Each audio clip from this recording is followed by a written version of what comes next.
Head of Iran's High Council for Human Rights, Mohammad Javad Larijani, has once again criticized the UN Special Rapporteur for Human Rights situation in Iran, Ahmad Shahid, over his recent reports, saying basically choosing a human rights rapporteur for Iran is illegal and inappropriate.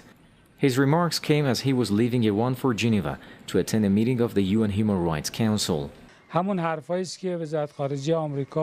We believe this report has been prepared with the money of the United States, the logistic support of the West, and the cooperation of terrorist groups. Because this report is only repeating what the US State Department says. Ahmad Shahid has only put together the same claims repeatedly raised by terrorist groups over the past 30 years against Iran. His reaction came after the United Nations Special Rapporteur Ahmad Shahid released his fourth report in late February accusing Iran of violations of human rights.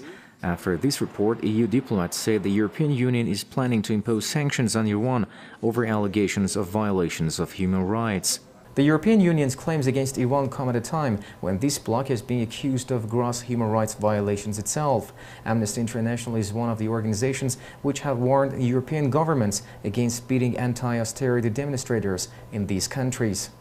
Many have been wounded and arrested in protests that have been sweeping across the continent since the start of the Eurozone financial crisis. Greece and Spain are two of the latest countries to have witnessed such violence. Experts believe the silence and lack of condemnation shows that perhaps Western countries have a selective approach when it comes to democracy and human rights. Countries like the US only take advantage of human rights as a tool to pressure independent countries. Since the beginning of the Islamic Revolution, Iran has come under numerous attacks by the West, while these countries have the worst human rights record themselves. But they keep accusing Iran only because we stand against oppression and their domineering policies. Earlier, Iran's foreign ministry spokesman dismissed the recent UN report, calling it unsubstantiated, biased, and a repetition of Western allegations against Tehran.